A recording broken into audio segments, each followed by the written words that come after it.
असम विधानसभा में गुरुवार को बहुविवाह पर प्रतिबंध लगाने वाला विधेयक पारित कर दिया गया है। इस बिल का मुख्य मकसद है 6वीं अनुसूची वाले आदिवासी क्षेत्रों को छोड़कर पूरे असम में बहुविवाह की प्रथा को गैर कानूनी घोषित करना और इसे खत्म करना। इस नए विधेयक में स्पष्ट रूप से बताया गया है कि अगर कोई व्यक्ति दूसरी शादी करता है और उसका पहला जीवन साथी जीवित हो और कानूनी तौर पर दोनों का तलाक ना हुआ हो, तो इसे साफ तौर पर बहुविवाह माना जाएगा। अब छिपाकर शादी करना या पहली शादी को नजरअंदाज करना किसी भी सूरत में नहीं चलेगा। बिल में बहुविवाह करने वालों के लिए कड़ी सजा का प्रावधान किया गया है। इस बिल को लेकर बीजेपी नेताओं ने असम सरकार की सराहना की और इसे जनता के पक्ष में बताया है। बिल्कुल सही है। हमारे जो संस्कार है, हमारी जो सभ्यता है, भारत की जो सनातन संस्कृति है, उसमें परिवार की व्याख्या को बहुत अच्छे तरीके से बताया गया है। किंतु परिवार की उस व्याख्या के ठीक उलट यदि आप परिवार की मान्यताओं का उल्लंघन करते हैं तो उससे असंतोष होता है।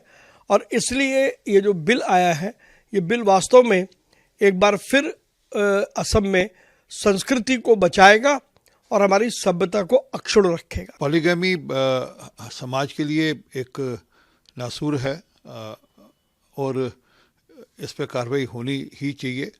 और दूसरा विवाह पहली पत्नी के रहते हुए कर लेना ये ठीक नहीं है। ये किसी भी समाज में इसको मान्यता नहीं मिलनी चाहिए। असम ने इसमें पहल की है, उनको बधाई हो। हाँ, मुझको लगता है कि असम के मुख्यमंत्री ने या वहाँ की सरकार ने एक वहाँ की डेमोग्राफी, वहाँ की व्यवस्थाएं, वहाँ की स्थिरता और लगातार घुसपैठिए, उन सबको लेकर के निर्णय लिया होगा। मुझको लगता है कि स्वागत के अभिनंदन के योग्य है। इस बिल में उन महिलाओं को भी ध्यान में रखा गया है जो इस तरह की गैर कानूनी शादियों की वजह से परेशान होती हैं।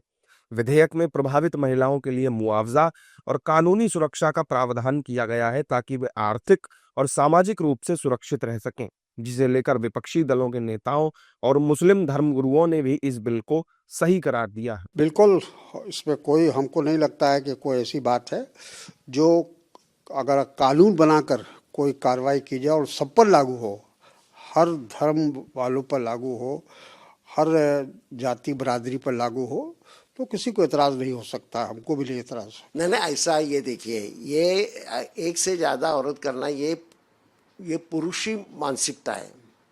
मर्दों को लगता है एक से ज़्यादा ये करना, और इस तरह से औरतों के ऊपर एक तरह से अन्याय होता है।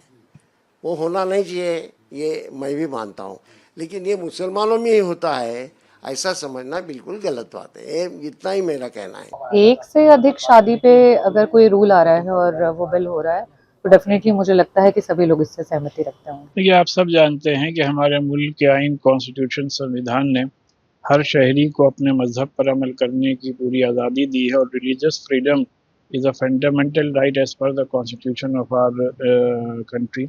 और आप सब जानते हैं कि आर्टिकल 25 में बहुत ही वाज़ेह तौर पे बात कही गई है कि all citizens are free to profess, practice and propagate religion of their choice.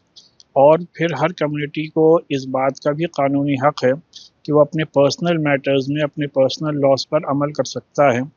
तो मोर देन वन मैरिज का जो कॉन्सेप्ट है वो मजहब इस्लाम के पर्सनल लॉज का एक अटूट हिस्सा है।